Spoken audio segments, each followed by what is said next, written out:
నమస్తే, welcome to V3 news paper ముచ్చట కార్యక్రమానికి స్వాగతం. నేను మీ కడారి శ్రీనివాస్. ముందుగా ప్రముఖ వార్తాపత్రికల్లోని ముఖ్యాంశాలను ప్రతిరోజు మనం చర్చించుకునే ఒక గొప్ప కార్యక్రమమే పేపర్ ముచ్చట. ఈ పేపర్ ముచ్చట కార్యక్రమంలో మీరు పాల్గొనండి, మీ విలువైన కామెంట్లు కూడా నాతో షేర్ చేసుకోండి, దాని మీద మనం డిస్కషన్ చేద్దాం. అయితే ముందుగా ప్రధాన దినపత్రిక ఈనాడులో వచ్చిన వార్తా కథనాలను మనం ఇప్పుడు ఒకసారి చూసుకుందాం. గ్రూప్ 4 బొనాన్జా 9168 ఉద్యోగాలకు ప్రకటన విడుదల, శాఖల వారీగా పోస్టులు అంటూ ఈనాడు ప్రధాన దినపత్రికల్లో ఒక మెయిన్ వార్తనైతే మనం చూస్తున్నాం. ఈ నెల 23 నుంచి దరఖాస్తుల స్వీకరణ, వివిధ శాఖల్లో 6859 జూనియర్ అసిస్టెంట్ ఉద్యోగాల భర్తీ, మున్సిపాలిటీల్లో 1862 వార్డు అధికారుల పోస్టులు అంటూ ప్రధానంగా ఈనాడు దినపత్రికల్లో ఒక గ్రూప్ 1 4కు సంబంధించి ఒక ఉద్యోగ ప్రకటన వెలువడింది. అసలే తెలంగాణలో నిరుద్యోగ యువత ఎంతోమంది ఇప్పుడు మనం చూస్తున్నాం. ఇప్పుడు డిపార్ట్మెంట్లో కానీ, పోలీస్ డిపార్ట్మెంట్లో కానీ, లేకపోతే గ్రూప్ 1, గ్రూప్ 2, గ్రూప్ 3 ఇలా తెలంగాణ గవర్నమెంటు ఎలక్షన్ వస్తున్న ఈ తరుణంలో, ఇంకొక 1.5 ఇయర్లో మనకి సార్వత్రిక ఎలక్షన్ వస్తున్న ఈ తరుణంలో ఉద్యోగాల ప్రకటన తెలంగాణ ప్రభుత్వం అయితే బాగానే చేస్తుంది. సో ఈ ఉద్యోగ ప్రకటనకు సంబంధించే ఈనాడు ప్రధాన దినపత్రికల్లో 9168 గ్రూప్ 4 ఉద్యోగాలకు ప్రభుత్వం విడుదల చేసింది. అది శాఖల వారీగా కూడా కొన్ని చెప్తాను. పురపాలక పట్టణాభివృద్ధి శాఖలో 2701, రెవెన్యూ శాఖలో 2077, పంచాయతీరాజ్ గ్రామాభివృద్ధి శాఖ, ఇట్లా ఒక్కొక్క శాఖలో గ్రూప్ 4కు సంబంధించి ఏ ఉద్యోగాలు ఉన్నాయో ఆ ఉద్యోగాలకు సంబంధించి ఈనాడు దినపత్రికల్లో ప్రధానంగా ఇక్కడ మనకు కనిపిస్తుంది. ఇక రెండో వార్త చూస్తే కొత్త బోధనాసుపత్రులకు 3897 పోస్టులు, 9 కాలేజీలకు 433 చొప్పున మంజూరు, ఆర్థిక శాఖ ఉత్తర్వులు అంటూ మనకు ఇది విద్యతో పాటు ఆరోగ్యానికి సంబంధించి తెలంగాణ ప్రభుత్వం చాలా మంచి నిర్ణయాలు తీసుకుంటుందని చెప్పొచ్చు. ఎందుకంటే కొత్త బోధనాసుపత్రులు అంటే ఈ మెడికల్ కాలేజీలు ఏవైతే ఉన్నాయో 3897 మెడికల్ కాలేజీలకు కూడా గ్రీన్ సిగ్నల్ ఇచ్చినట్టుగా మనం ఇక్కడ ప్రభుత్వం చూస్తున్నాం. ముఖ్యంగా చూసుకుంటే తెలంగాణ రాష్ట్రం వచ్చిన తర్వాత మన క్యాప్షన్ ఏంది? నీళ్లు, నిధులు, ఉద్యోగాలు. సో నీళ్లకు మిషన్ భగీరథ ఒక పథకాన్ని ఏర్పాటు చేసి రాష్ట్రంలోని ప్రతి పల్లెకు, ప్రతి గడపకు ఆడపిల్ల పాదాలు గడిగేలాగున కేసీఆర్ మిషన్ భగీరథ ద్వారా మంచినీళ్ళ సదుపాయం చేస్తున్నాడు. అలాగే నిధుల వేటలో కూడా మనం అంటే ప్రతిపక్ష పార్టీలు తెలంగాణ రాష్ట్ర ప్రభుత్వం అప్పులు చేస్తుంది అని చెప్పేసి నోళ్ళు పారేసుకుంటున్న ఈ సందర్భంలో మరి వాళ్ళ ప్రభుత్వంలో ఉన్నప్పుడు కూడా అప్పులు చేయకుండా ఏ కుటుంబం నడవదు, ఏ ఆఫీసులు నడవవు, ఏ ప్రభుత్వం కూడా నడవదు. కానీ అంతే విధంగా మళ్ళీ రెవెన్యూ మనం తిరిగి తీసుకునే విధంలో కూడా కఠిన నిర్ణయాలు తీసుకోకపోతే, సపోజ్ ఈ ట్రాఫిక్ నిబంధనలు చూడండి, ట్రాఫిక్ నిబంధనలు గీత దాడితే వాతే అని చెప్పేసి మన మీడియా వాళ్ళే ఎక్కువగా ఫోకస్ చేయడం కాకుండా అదే ప్రజలకు ఒక క్రమశిక్షణ చర్యలు నేర్పితే బాగుంటుందనేది ఒక అభిప్రాయం. అయితే బోధన ఆసుపత్రులకు రాష్ట్రం ఏర్పడిన తర్వాత 33 జిల్లాలకు సంబంధించి ప్రతి జిల్లాకు ఒక మెడికల్ కాలేజీలు ఏర్పాటు చేయాలనే ఉద్దేశంతో ఆ విధంగా ఇప్పుడు ఎలక్షన్ దృష్ట్యా పెట్టుకొని అటు ఉద్యోగాలు గ్రూప్ 1, గ్రూప్ 4 నుంచి ఇటు అలాగే మెడికల్ కాలేజీల ఏర్పాటు కూడా ప్రభుత్వం గ్రీన్ సిగ్నల్ ఇచ్చినట్టుగా మనకి ఇక్కడ కనిపిస్తూ ఉంది. ఇక మూడో వార్త చూసుకుంటే ప్రజల కోసం పనిచేస్తున్నందుకే నన్ను పగబట్టారు, నాపై కేసు, భాజపా నీచ రాజకీయ ఎత్తుగడే, మోదీ కంటే ముందే ఈడీ రావడం సహజమే, దర్యాప్తు సంస్థలు ప్రశ్నలు అడిగితే సమాధానమిస్తా, తెరాస ఎమ్మెల్సీ కల్వకుంట్ల కవిత. రాష్ట్రంలో ఎన్నికలు వస్తున్నాయనే ఈడీ, సిబిఐని కేంద్రంలోని భాజపా ప్రభుత్వం ప్రయోగిస్తుందని తెరాస ఎమ్మెల్సీ కల్వకుంట్ల కవిత ధ్వజమెత్తారు. తాజాగా తనపై కేసులు నీచమైన రాజకీయ ఎత్తుగడేనని, ప్రజల కోసం పనిచేస్తున్నందుకే పగబట్టి ఇలాంటి చర్యలకు పాల్పడుతున్నారని విమర్శించారు. తన నివాసంలో విలేకరుల సమావేశంలో మాట్లాడుతూ భాజపా చౌకబారు ఎత్తుగడలను ప్రజలే తిప్పికొట్టి తగిన గుణపాఠం చెబుతారన్నారు. పద్ధతి మార్చుకోవాలని ప్రధానమంత్రి నరేంద్ర మోదీకి విజ్ఞప్తి చేస్తున్నామన్నారు. ఇక్కడ లిక్కర్ కేసులో కవితకు సంబంధం ఉందంటూ గత కొంతకాలంగా అంటే మునుగోడు ఎలక్షన్ నుంచి వస్తున్న ఈ వార్తలు నిజమే అనిపించేలా ఇప్పుడు సిబిఐ కానీ, ఈడీ కానీ కేంద్రం దూకుడు మరింతగా చేసింది. తాజాగా చూసుకుంటే అటు మైనింగ్ దాంట్లో గంగుల కమలాకర్ని అయితేనేమి, ఇటు అధిక ఆస్తులు ఉన్నాయని చెప్పేసి మల్లారెడ్డి గారిని అయితేనేమి, ఇట్లా ఒక్కొక్కరి మీద పల్లా రాజేశ్వరరావు మీద మీడియా సమావేశంలో మాట్లాడుతూ పల్లా రాజేశ్వర్ కూడా నా మీద కూడా రేపో మాపో ఈడీ వస్తుందనే అనుమానాన్ని వ్యక్తం చేస్తున్నారు. అంటే ఎక్కువగా ఎవరైతే అధిక ఆస్తులు కలిగి తనకు మించి ఆస్తులు కలిగి ఉంటారో వారిపై తప్పకుండా ఈడీ వస్తుందని వాళ్ళకు తెలిసి ప్రజాస్వామ్యంలో ఇలాంటి తప్పులు చేసినా ఏదో ఒక రోజు తప్పకుండా వాళ్ళు ప్రభుత్వానికి అంటే ఈడీకో లేకపోతే సిబిఐకో దొరకక తప్పదు. అలాంటి విషయమే ఇక్కడ నన్ను ప్రజల కోసం పనిచేస్తుంటే నన్ను పగబట్టింది బీజేపీ అంటూ ఒక వార్తనైతే మనం ఇక్కడ చూస్తున్నాం. ఇక ఇదే విషయంపై మంత్రి హరీష్ రావు కూడా ఒక స్టేట్మెంట్ ఇస్తున్నారు. భాజపావి బ్లాక్మెయిల్ రాజకీయాలు అవి తెలంగాణ గడ్డపై నడవవు, కుట్రలకు మేము భయపడమంటూ మంత్రి హరీష్ రావు కూడా ఈ ట్రబుల్ షూటర్ అని పేరు తెచ్చుకున్న ఈ హరీష్ రావు కూడా ఇప్పుడు ఎమ్మెల్సీ కవిత మీద వచ్చేసరికి పార్టీ సభ్యత్వం అంతా ఒకటే కాబట్టి ఒకటే వాదం వస్తుంది కాబట్టి ఈయన ఒక స్టేట్మెంట్ అయితే ఇస్తున్నారు. ఇక మరొక వార్త చూసుకుంటే 1544 కోట్లతో ఉమ్మడి నల్లగొండ అభివృద్ధి, కొత్తగా 4 చేనేత క్లస్టర్లు, 6-7 నెలల్లో నిధులన్నీ ఖర్చు చేస్తాం, దండుమల్కాపూర్లో బొమ్మల పార్కు ఏర్పాటు, సమీక్షలో మంత్రి కేటీఆర్. చరిత్రలో ఎన్నడూ లేని విధంగా ఉమ్మడి నల్లగొండ జిల్లాలోని అన్ని నియోజకవర్గాల్లో గులాబీ జెండా ఎగరేసి ఇక్కడ ప్రజలు సీఎం కేసీఆర్ను తెరాసను గుండెల్లో పెట్టుకున్నారని మంత్రి కేటీఆర్ అన్నారు. దానికి ప్రతిగా మునుగోడు ఎన్నికల్లో హామీ ఇచ్చిన విధంగా ఉమ్మడి నల్లగొండ మునుగోడు నియోజకవర్గ అభివృద్ధికి భారీగా నిధులు కేటాయించి రుణం తీర్చుకుంటామన్నారు. మునుగోడు ఎలక్షన్లో మనం చూసుకున్నట్లయితే గతంలో ఇదే కేటీఆర్ మునుగోడును నేను దత్తత తీసుకుంటా, మీరు ఈ కూసుకుంట్ల ప్రభాకర్ రెడ్డి గారిని మీరు అధిక మెజారిటీతో గెలిపించండి, మిమ్మల్ని నా గుండెల్లో పెట్టుకుంటా అన్న మాటను నిజం చేస్తూ ఇక్కడ మంత్రి కేటీఆర్ దాదాపు 1544 భారీ నిధులతో ఉమ్మడి నల్లగొండ అభివృద్ధికి అయితే దత్తత తీసుకుంటాననే మాటను నిజం చేస్తూ ఇక్కడ నిధులు విడుదల చేసినట్టుగా. అలాగే చేనేత కార్మికులు తెలంగాణలో చూసుకుంటే చేనేత కార్మికులకి వాళ్ళ కడుపు కోతే ఉంది. చేనేత కుటుంబాల్లో ఇంకా పూట గడవని పరిస్థితులు కనిపిస్తున్నాయి.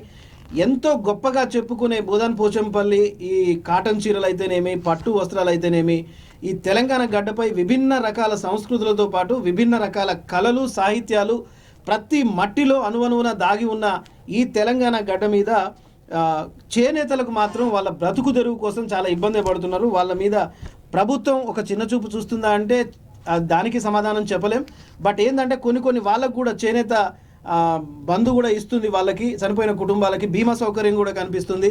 అండ్ అలాగే ఇంకా కొత్తగా 4 చేనేత క్లస్టర్లను కూడా ఏర్పాటు చేస్తుంది. కాబట్టి సో కొంతలో కొంత అయినా తెలంగాణ ప్రభుత్వం చేనేతలకు అంటే అన్ని రకాల వర్గాల ప్రజలకి అందుబాటులో ఉండాలంటే కొంత కష్టమే. ఎక్కడో ఒక చోట ఎంత చేసినా తక్కువే అనిపిస్తుంది. ఎందుకంటే ఒక ఫ్యామిలీలో 4 పిల్లలు ఉన్నప్పుడు వాళ్ళకి సమానంగా తల్లిదండ్రులు చూడాలనుకుంటారు. బట్ ఎవరికో ఒకరికి అటు చిన్న చూపో, ఎక్కువ చూపో, తక్కువ చూపో వస్తూ ఉంటుంది. దీన్ని కూడా మనం అట్లనే అర్థం చేసుకొని ఏదైతే మంత్రి కేటీఆర్ చెప్పారో అదే విషయాన్ని గుర్తు చేసుకుంటూ మళ్ళొకసారి దాన్ని ఉద్ఘాటించారు. 1544 కోట్ల నిధులతో, భారీ నిధులతో నల్లగొండను అభివృద్ధి చేస్తానికి మంత్రి ఇక్కడ ఒక స్టేట్మెంట్ ఇస్తున్నారు. ఇక మరొక విషయం చూసుకుంటే నియామకాలకు ఓ విధానం లేదా అంటూ హైకోర్టు గట్టిగా ఒక మొట్టికాయలు కొడుతున్నట్టుగా మనం ఇక్కడ చూస్తున్నాం. ఖాళీలు ఉన్నాయని వారికి ఎలా తెలిసింది? ఎలా దరఖాస్తు చేసుకున్నారు?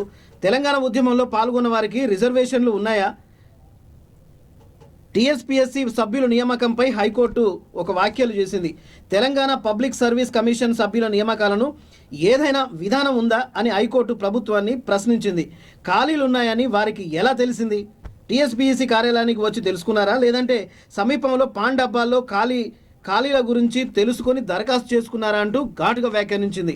నిబంధనలకు వ్యతిరేకంగా టీఎస్పీఎస్సీ సభ్యుల నియామకం ఆగిందంటూ హైదరాబాద్కు చెందిన ప్రొఫెసర్ వినాయక్ రెడ్డి గత ఏడాది ప్రజా ప్రయోజనాల వ్యాఖ్యలు దాఖలు చేశారు.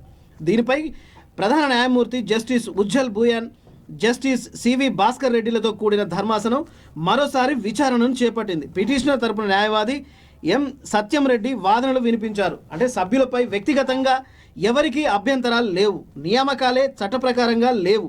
నియమితులైన వారిలో రమావత్ ధనసింగ్ జిహెచ్ఎంసీలో ఈఎన్సీగా రిటైర్ అయ్యారు. సుమిత్ర ఆనంద్ జెడ్పీ హై స్కూల్లో తెలుగు టీచర్గా, A Chandrasekhararao ayurvedic doctor, Ravinder Reddy retired deputy tahsildar, R Satyanarayana ఎమ్మెల్సీగా సేవలందించారు. అంటే ఈ పబ్లిక్ అడ్మినిస్ట్రేషన్ సర్వీస్లో అసలు మీరు ఖాళీలు ఉన్నాయని చెప్తున్నారు.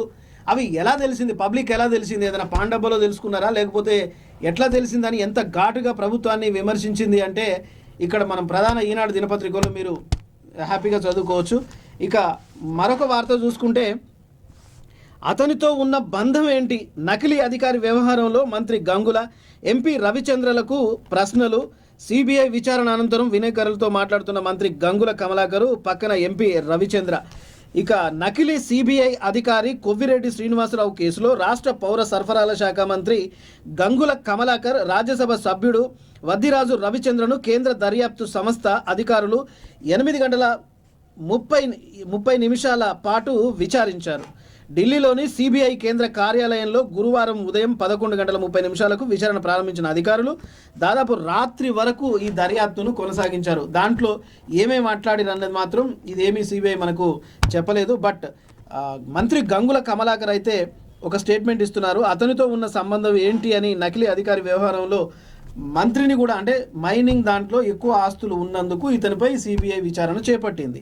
సో ఈ విషయంలోనే పలుమార్లు సిబిఐ ఇతనిపై విచారణ చేపడుతుంది. దాని మీద మంత్రి కమలాకర్ ఒక స్టేట్మెంట్ అయితే ఇస్తున్నాడు. ఇక ఇది సంగతిలో రాయితీల రద్దుతో రైళ్లలో తగ్గిన వయోవృద్ధుల ప్రయాణాలు. సార్ మీ స్టేషన్లో హాల్ట్ లేదు అంటూ ఇది సంగతిలో మనం చూడొచ్చు. ఇక 5 తరగతులు అంగన్వాడీ అన్నీ ఒకే గదిలో అంటూ మరొక వార్త ఈనాడు ప్రధాన దినపత్రికల్లో చివరి వార్తను చూడొచ్చు. ప్రభుత్వ పాఠశాలల్లో మౌలిక సదుపాయాల లేమికి ఈ చిత్రాలే నిదర్శనం. ఒకే గదిలో 5 తరగతులతో పాటు అంగన్వాడీ కేంద్రం నిర్వహిస్తున్నారు. వరంగల్ జిల్లా సంగెం మండలం ఈ కేంద్రంలో ప్రభుత్వ ప్రాథమిక పాఠశాల, ఉన్నత పాఠశాల ఒకే ఆవరణలో ఉన్నాయి. అంటే ప్రభుత్వ పాఠశాల మరియు ఉన్నత పాఠశాల ఒకే గదిలో ఉన్నాయి. కాగా ప్రాథమిక పాఠశాలకు సంబంధించి 2 గదులు ఉండగా 2 ఏళ్ల కిందట నీటి ట్యాంకు కోసం ఓ గదును కూల్చివేశారు.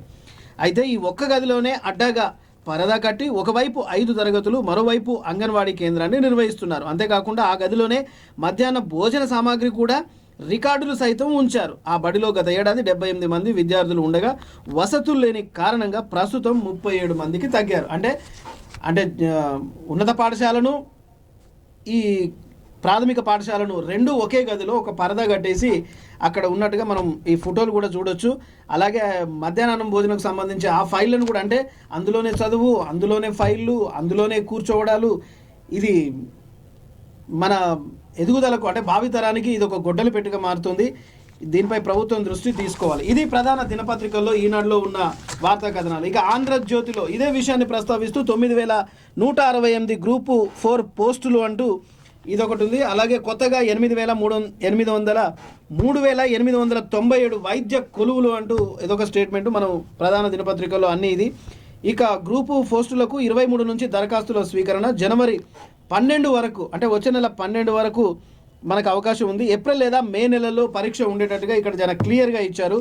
అలాగే ఎమ్మెల్సీ కవిత స్టేట్మెంట్ కూడా ఇక్కడ ప్రధానంగా చూడొచ్చు. ఆంధ్రజ్యోతిలో జైల్లో పెడతారా, అయితే పెట్టుకోండి అంటూ ఒక ఘాటుగా విమర్శన చేశారు ఎమ్మెల్సీ కవిత. ఇక ఇదే వార్తను చూసుకుంటే, ఫోన్లు ధ్వంసం చేస్తే రికవరీ కష్టమే అంటూ ప్రత్యామ్నాయ మార్గాలు, ఫోన్లు మార్చినా మార్చలేరు, సాంకేతిక పరికరాలపై నిఘా, కేంద్ర దర్యాప్తు సంస్థలకు స్వేచ్ఛ ఉందంటూ మరొక వార్తను చూస్తున్నాం. ముఖ్యంగా అన్ని ప్రధాన దినపత్రికల్లో గ్రూప్ 4కు సంబంధించి, మెడికల్ కాలేజీలకు సంబంధించి ఎమ్మెల్సీ కవిత స్టేట్మెంట్ ఒకటి ప్రధానంగా కనిపిస్తోంది. ఇక కొత్తగా ఏంటంటే, కేటీఆర్ భార్యది ఆంధ్ర కాదా, మీకో న్యాయం మాకో న్యాయమా, నేను ముమ్మాటికి తెలంగాణ బిడ్డనే, ఈ గడ్డకు సేవ చేయడమే నా బాధ్యత, నా గతం ఇక్కడే, భవిష్యత్తు ఇక్కడే, డిక్టేటర్ తరహాలో సీఎం కేసీఆర్ పాలన, అవినీతిపై నేను నిలదీస్తే రెచ్చగొట్టినట, కేసీఆర్ ట్వీట్లతో పోలిస్తే నా మాటలెంత, మీడియాతో వైఎస్ఆర్సీపీ చీఫ్ షర్మిల, పోలీసుల తీరుపై గవర్నర్కు ఫిర్యాదు, నేను మాట్లాడితే ఆంధ్ర వ్యక్తిని అంటున్నారు, మరి కేటీఆర్ భార్య ఆంధ్రవాసి కాదా, కేటీఆర్ భార్యను గౌరవించినప్పుడు నన్నెందుకు గౌరవించరు, మీకో న్యాయం అయితే మాకో న్యాయమా, మీరు చేస్తే సంసారం, పక్కనోడు చేస్తే వ్యభిచారమా అంటూ వైఎస్ఆర్సీపీ షర్మిల మాట్లాడుతుంది. అమ్మ షర్మిల, ఒక్కడి బాగా గుర్తుపెట్టుకోండి, తెలంగాణ రాష్ట్రంలో ఉద్యమానికి అడ్డుపడి తెలంగాణ రాష్ట్రం వద్దు అని చెప్పిన మీ నాన్నగారే స్వర్గీయ వైఎస్ రాజశేఖర రెడ్డి గారు తెలంగాణ రాష్ట్రం రాకుండా, అయ్యా ఈటల రాజేందర్ని తల ఆడబెట్టుకుంటూ పెట్టుకో అని చెప్పేసి నిండు సభలో ఒక తెలంగాణ ఎమ్మెల్యేని అవమానపరిచిన వాళ్ళు, తెలంగాణ ఉద్యమానికి, తెలంగాణ రాష్ట్ర ఆకాంక్షకి అడ్డుపడిన వాళ్ళు, ఇవాళ మీ తండ్రి గారి పేరు వైఎస్ఆర్ పేరు పెట్టుకొని నువ్వు తెలంగాణలో అడుగుపెట్టి ఏం సాధిద్దామని, తెలంగాణను అభివృద్ధి పథంలో నడుస్తావా, లేకపోతే తెలంగాణను మళ్ళీ ఆంధ్ర పెత్తందారుల కింద తాకట్టు పెట్టడానిక అన్నట్టుగా ఒక వాదన సోషల్ మీడియాలో బాగా వైరల్ అవుతుంది. సో నిజానికి చూసుకుంటే తెలంగాణ రాష్ట్రం ఎంతోమంది సబ్బండ వర్గాలు, సబ్బండ కులాలు, సబ్బండ జాతులు, సబ్బండ అధికారులు కలిస్తేనే తప్ప తెలంగాణ రాష్ట్రం వీటన్నిటికీ ఒక పాత్రధారిగా, సూత్రధారిగా తెలంగాణ ఆత్మ గౌరవాన్ని నిలబెట్టడానికి తెలంగాణ జాతిపితగా సీఎం కేసీఆర్ నాయకత్వంలో ఉద్యమం ఒక తారాస్థాయికి చేరిన తర్వాత రేపు మనం శ్రీకాంతాచారి వర్ధంతి జరుపుకోబోతున్నాం. V3 న్యూస్ సగర్వంగా ఒక ప్రత్యేక కార్యక్రమాన్ని మీకు అందించే ప్రయత్నం చేస్తుంది. అలాగే అంటే ఒక ఎల్బీ నగర్లో ఒక శ్రీకాంతాచారి ఆత్మ బలిదానంతోనే తెలంగాణ ఉద్యమం మలుపు తిరిగిన దశలో అదే ఆత్మ బలిదానాల మీద మరి అదే వైఎస్ఆర్ సిపిని మళ్ళీ నువ్వు శవాల మీద చేరేసుకొని కూర్చుంటావా? దీనికి ఏం సమాధానం? ముందు ఆ సమాధానం చెప్పి తెలంగాణలో నువ్వు పాదయాత్ర చేసుకో, లేకపోతే మీటింగులు పెట్టుకో, ఏమన్నా చేసుకో. అధికారం రావడానికి ప్రజాస్వామ్యంలో రాజ్యాంగం ప్రకారం ఎక్కడైనా భారతదేశంలో ఎవరైనా తమ పార్టీ స్వేచ్ఛను ప్రచారం చేసుకోవచ్చు. అలాగే తెలంగాణలో మాత్రం ఒక ప్రత్యేకమైన స్థానం ఉంది. ఎందుకంటే ఇది నిజాం ఆగడాలకు, వలస పెత్తందారులకు, దోపిడీ వ్యవస్థకు, నిరంకుశ పాలనకు, నిజాం రజాకార్ల బానిసత్వానికి తలొగ్గి ఇవాళ ఇప్పుడు ఒక 8 సంవత్సరాలల్లా అడుగులేస్తున్న ఈ తరుణంలో మళ్ళా మీరొక వైఎస్ఆర్సీపీ పార్టీ అని చెప్పి వైఎస్ఆర్ బిడ్డగా వస్తున్నా, నేను ఆడపిల్లగా వస్తున్నాను, తెలంగాణ కోడలైనా లేకపోతే వైఎస్ఆర్ బిడ్డవే. అదే వైఎస్ఆర్ చరిత్రను ఒక్కసారి తెలంగాణ రాష్ట్రంలో వైఎస్ఆర్ ఎన్నో మంచి పనులు చేశారు. ఆరోగ్యశ్రీ పథకం తీసుకొచ్చారు, అందరికీ ప్రాణభిక్ష పెట్టారు, ఫీజు రియంబర్స్మెంట్ తీసుకొచ్చారు, అందరికీ విద్యార్థులకి ఒక తండ్రిగా, ఒక పెదనాయనగా అన్ని సేవలు చేశారు, కాదనలేం.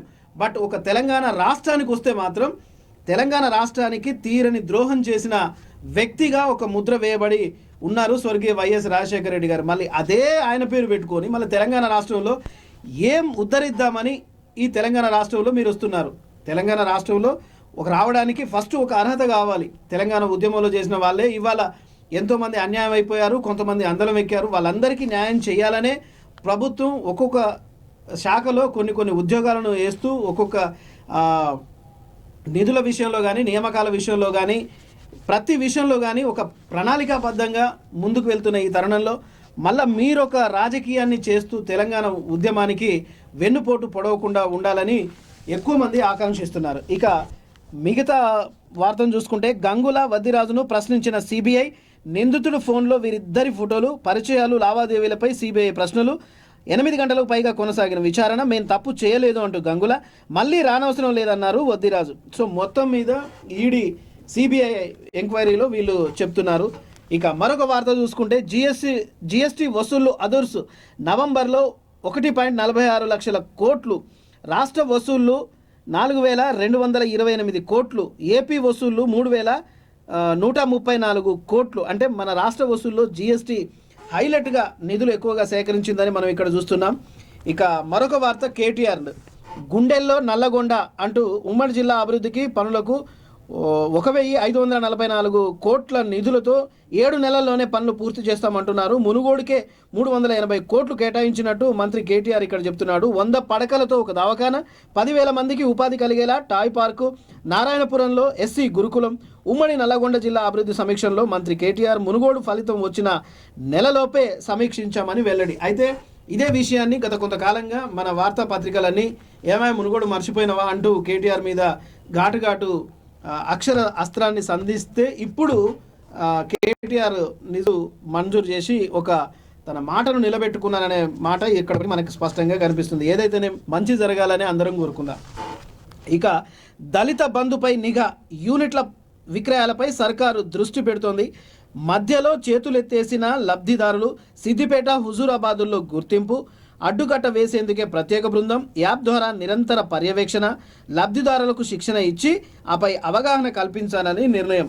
ఇక దళిత బంధు, ఈ దళిత బంధు అనేది ఈటల రాజేందర్ ఎప్పుడైతే రాజీనామా చేసిండో తిరిగి భాజపా నుంచి ఆయన పోటీ చేస్తున్న తరుణంలో ఎలాగైనా ఈటల మీద గెలవాలనే ఒక ఆకాంక్షతో సీఎం కేసీఆర్ దళిత బంధును అనే కొత్త పథకాన్ని తీసుకొచ్చారు. గతంలో ఇది ఎప్పుడో సంవత్సరం క్రితం చేశాము, దాన్ని ఇప్పుడు ఇంప్లిమెంట్ చేస్తున్నామని ఎన్ని చెప్పినా అది ఈటల రాజేందర్ ద్వారానే దళిత బంధు వచ్చిందని చెప్పాలి. అలాంటి దళిత బంధు ఎక్కువగా సిద్దిపేట హుజూరాబాదులో, ఎందుకంటే వీళ్ళు ఏం చేసినా కేటీఆర్ కానీ కేసీఆర్ గారు కానీ ఏం చేసినా సిద్దిపేట ఆ హుజూరాబాదు అటు సైడ్ వీళ్ళకి అంటే అటు హరీష్ రావు నియోజకవర్గం, ఇటు కేటీఆర్ నియోజకవర్గం, ఇటు కేసీఆర్ నియోజకవర్గం, వీటిల్లో ఎక్కువగా అభివృద్ధి జరుగుతున్నంత అభివృద్ధి మిగతా నియోజకవర్గాల్లో జరుగుతలేదనేది నగ్న సత్యం, ఎవరు చెప్పినా చెప్పకపోయినా.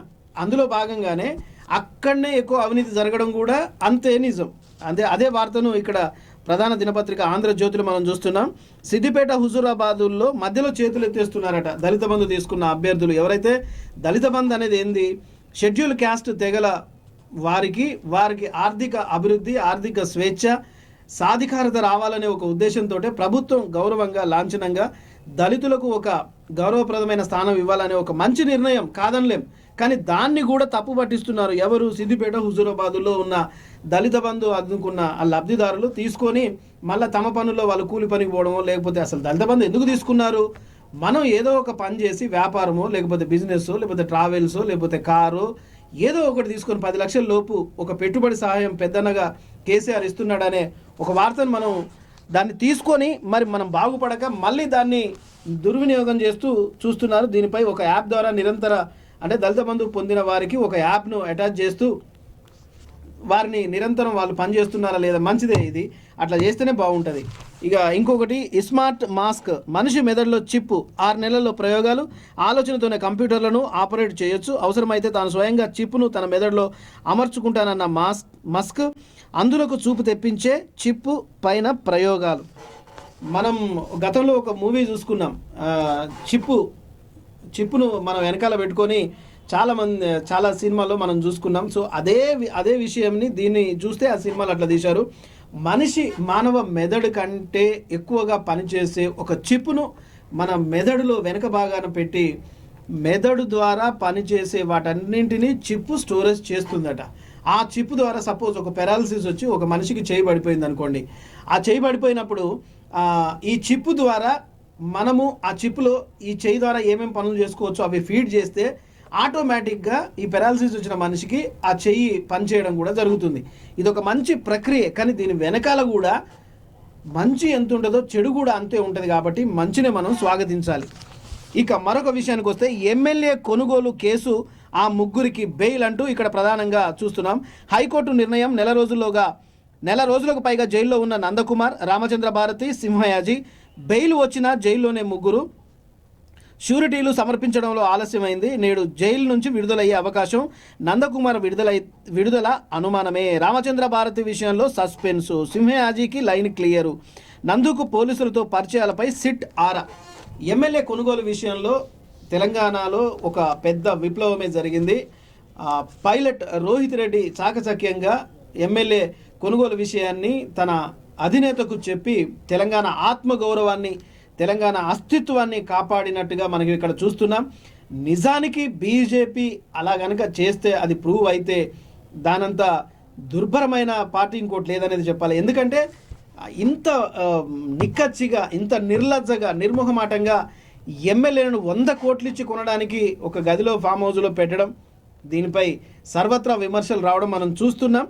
సో అలాంటి ముగ్గురికి, ఎవరైతే ఈ 4 ఎమ్మెల్యేలకి కొనుగోలు విషయంలో ఈ ముగ్గురు నందకుమారు, సింహయాజీ, ఇంకొక రామచంద్ర భారతి, వీళ్ళందరికీ బెయిల్ వచ్చిందని మనం నిన్న చూసుకున్నాం. అయితే ఈ రోజుల్లో కూడా రామచంద్ర భారతికి బెయిల్ వచ్చే అదైతే డౌట్గా అనిపిస్తుంది. అండ్ నందకుమార్కి అయితే ఇంకా సస్పెన్సే ఉన్నది. ఎందుకంటే నందకుమార్కి పోలీసు ఉన్నతాధికారుల్లో చాలా పరిచయాలు ఉన్నాయట.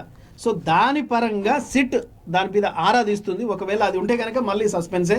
రామచంద్ర భారతి విడుదల కూడా సస్పెన్సే.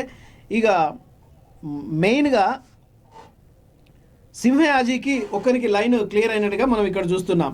ఇది ప్రధాన ఆంధ్రజ్యోతి దినపత్రికలో ఉన్న వార్త.